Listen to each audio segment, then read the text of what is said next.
Well, hello there.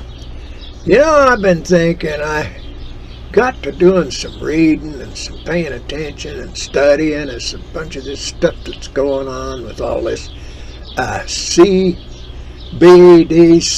central bank currency, and digital currency, and with all this going on.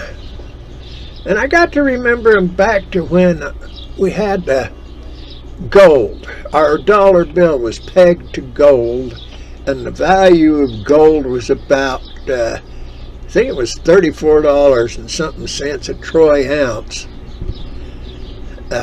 Fine gold. When President Nixon unpegged the dollar bill, because there was, I guess what they did is they printed too many dollars. And, well, there was a reason behind the fact that everybody had the dollars, because dollars were pegged to gold. And if you had dollars, I don't care if you were China or Germany or any of those places, and you had $1 million in dollars, you could come to the United States and say, here, I want to trade them for gold. Well, when it first started out, right at the end of World War II sometime, there was $1 for $1 of gold. The United States had, at that time, the biggest collection of gold in the world. And so it was decided, I'll tell you, you go back, go in and look, put in your search thing on the internet, search for Bretton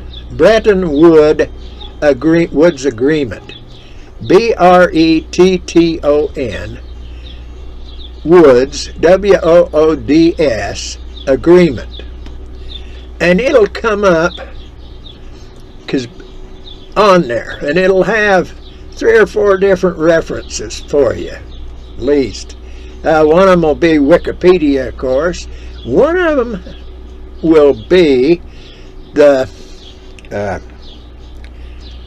Federal Reserve History or something like that, .org or something. And the other one will be some kind of business outfit or that, at least. At least it used to always be in there. But at the end of that happened in the end of World War II. The war was going on, and there were something like 44 nations sent representatives to this meeting at some big fancy hotel in Connecticut, USA. And there were 140 or so delegates, if I remember right, went to that. And they all decided on this monetary system to rebuild the world, the countries, after the war was over. All this rebuilding, all the damage and everything. Well, they sat there, and I think they've come up with agreement. I think the meeting was in the middle of summer, July. Anyway, the meeting was in 1944. Excuse me, about the end of the World War II. And 144 people, and they come up with this agreement of how they were going to, all the money, the dollar bill was pegged to the gold, because the USA had all its gold. And all these other countries, their monetary, their currencies would be tied to this dollar. And the dollar stabilized, so there wasn't a whole bunch of swing in the value and everything like there is now. And it stabilized the whole world's monetary system.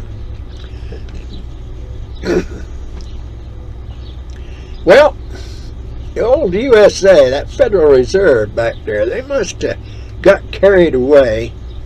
Well, back to this agreement. This agreement, if you look at the International Monetary Fund, that was set up in this agreement to to be the banking system to rebuild. People could borrow money and that from the IMF.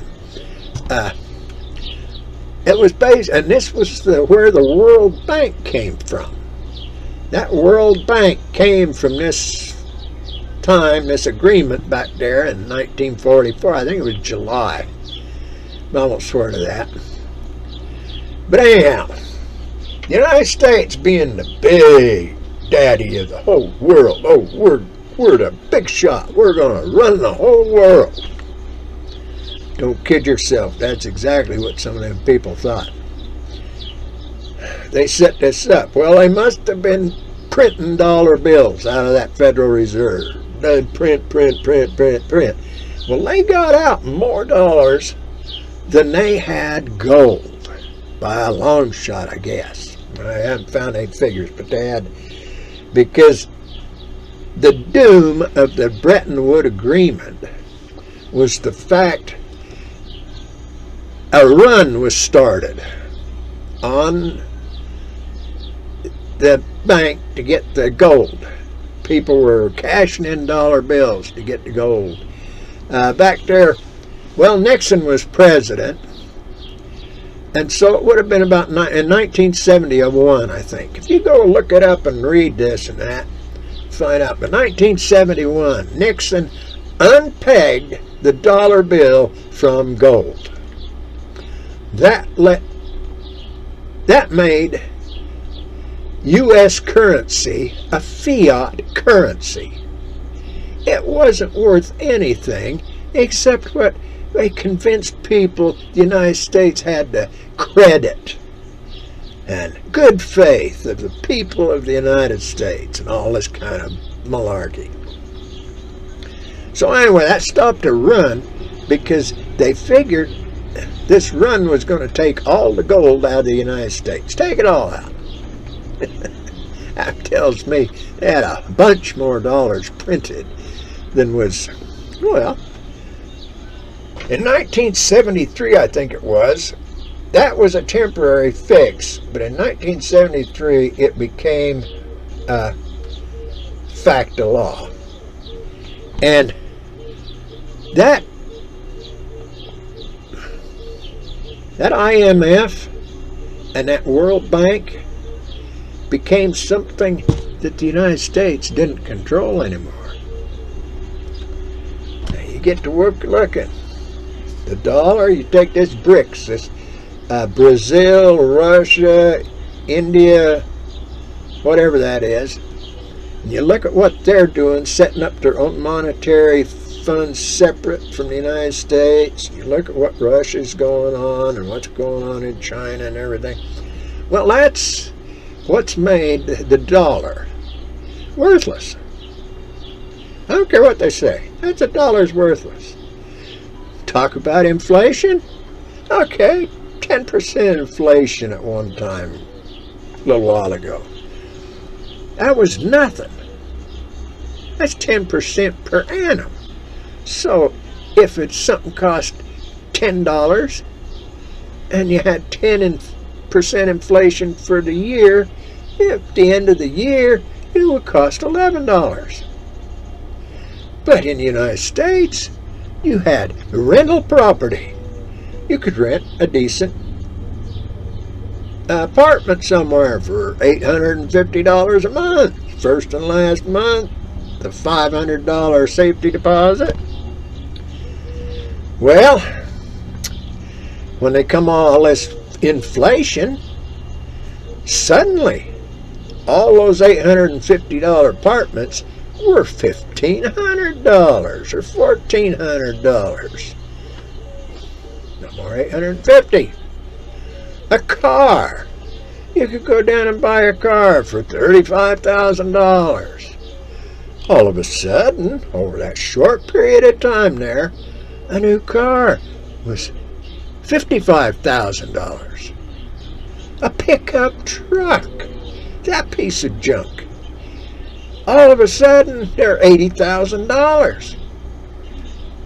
A few years ago, you could buy a decent used tractor, over the road 18-wheel tractor, for $80,000. Now you get that little piece of junk. See, now this, people talk about conspiracy theories, they talk about corruption in government because our government is so corrupt.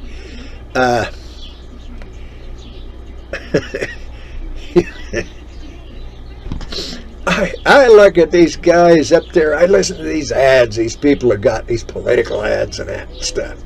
Well, they need to go into the New Testament and look up that thing where a woman taking in sin was brought before Christ. Ask him what he's going to do. And he told him, he says, well, whoever is without sin, cast the first stone. All them Democrats want to accuse Trump. All of them GOP guys want to accuse Biden and all the rest of stuff. I look at who made the first lie. First liar ain't got a chance in politics. You got to build up the lies so heavy, so deep, so thick that nobody can figure out what the truth is. Think about it.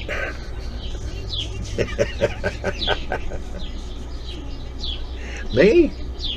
I got an idea what's going on, got an idea what's happening. Go read, go study, go think. Say something to somebody about what you think. Have a good day, and may God bless y'all.